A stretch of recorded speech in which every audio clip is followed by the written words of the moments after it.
My psycho ex used my landlord's identity to stalk me. After a year of horror, this maidenless wretch is finally in his ever jail. Originally posted on September the 15th, 2023. Hello. A little background. My partner and I were getting the spare tire to my car unmounted from the bottom of the car when he discovered a circular magnetic device attached to the lip of the bumper of the car. We initially couldn't tell what it was, but after using Google Lens, we discovered that it was a land, air, and sea tracking device. When we discovered this, we were obviously worried, but I was especially worried because I had been stalked and attacked by an ex in November of last year. Thinking it belonged to him, we filed a police report and had them find out who the owner of the tracker was. To our surprise, the tracker was purchased by our landlord of about 3 years. Apparently, he has been checking our location periodically, and the device was live when we found it. It came as a huge shock to us because he seemed like a genuinely good person who has a family and who even helped us install floodlights and curtains to our home after I was attacked. The police have been trying to contact him to get some answers, but he has not returned their calls. It has only been a day, though. Other than feeling unsafe in our own home, we also feel like it was a huge invasion of privacy, and honestly, a breach of trust. Again, our rapport with him seemed good, and he seemed like a family man, so we just want to know what the future of our housing situation is going to be. I live in Oregon, so I know that there can be a case made in criminal court. My main question is, would I be able to sue him? Sorry if this seems all over the place, but I found this all out today and am still processing what is happening. Any advice would be much appreciated. Updated July the 27th, 2024. Wow, I can't believe it has been almost a year since I posted this. A lot has happened between now and then, and I could write a novel about these updates, but writing is not my strong suit, so I apologize if this update seems relatively brief. It's a long update, but a lot of things happened. So as some commenters guessed, it was my ex who attacked me in November of 2022 who attached the GPS tracker to my car. My ex, from what I remember, used Reddit a lot, so I had to wait to give these updates. Did I mention that he was an ex that I haven't talked to in over 8 years? Anyway, the way he was caught and his behavior following being caught is absolutely unhinged. I posted this the day after the cops showed me that the GPS tracker was registered under my landlord's name, but it soon became very clear that my ex had used my landlord's identity to try and cover his tracks, and he almost got away with it. He put my landlord's name and address as the information for when you register the land, air, and sea tracker. The cops showed up at my landlord's home and essentially interrogated him about the situation. Obviously, my landlord had nothing to hide, so he answered their questions, allowed them to search his wallet for any associated credit cards, and his phone for any associated numbers. He obviously came up clean, and that's when the real investigating started.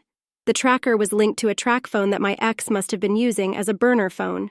It also requires you to make monthly payments via credit card, but he would use a prepaid Visa that had no name, identity associated with it. He probably also paid cash for these prepaid cards.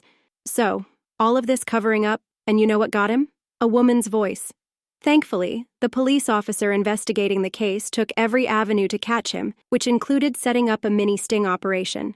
Since the only lead was the track phone, the officer had a female colleague call the phone number to try and bait him. The call went a little something like this. Her, "Hi, is this so-and-so?" Him, "Yes, who is this?" Her, "This is so-and-so from blank bar. We met the other night and you gave me your number. I just wanted to see if you wanted to hang out sometime." Him, "Oh yeah, I remember you. We should definitely meet up." And so on.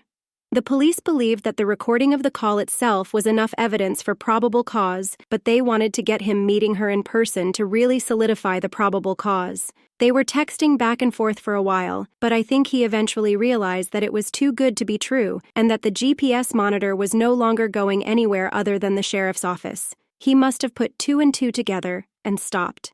But not all hope was lost. The cop got voice verification from me and one other person that could verify that it was his voice. He was arrested for identity theft and illegally affixing a GPS monitor to my car. Both can be considered felonies since I had a protective order against him.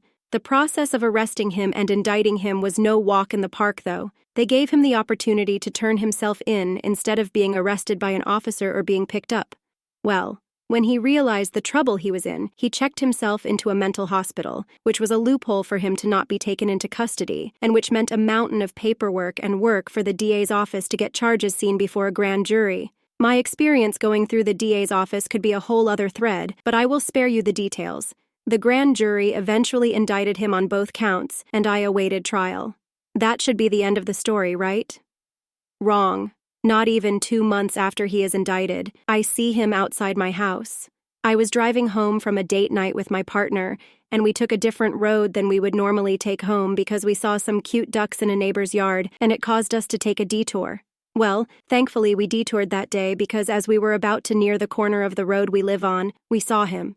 It was broad daylight and he wasn't even trying to hide his identity, it seemed like. In fact, he just looked like a normal guy walking around the neighborhood. At first, I thought I was just seeing things because I didn't think he would be that careless to be that close to my house after everything. He had a no-contact order against him that requires he not be within 500 feet of my home or vehicle, which he was within. As we turn the corner and I start noticing him, he notices us and immediately turns himself so his back is facing us and just kind of pauses, acting like he's looking at something, probably hoping we don't notice that it's him. I tell my partner to stop the car, and when we stop, he starts speed walking in the opposite direction of where our car was headed. We circled back around to verify that it was him, but at that point, he had disappeared into the bushes. We slowly start to head back towards the road we live on, trying to see if we can spot him. As we keep going, he pops out of the bushes about 10 ft ahead of us, makes direct eye contact with us, and then starts sprinting up the road. We head in his direction to try and get pictures of him. We are able to get 2 blurry pictures of him, but probably not enough to verify completely that it was him. I filed a police report and talked to his parole officer about what happened. The PO had him come in and get a GPS monitor anklet pending investigation. I also reached out to the cop that helped me with the GPS tracker and assault case.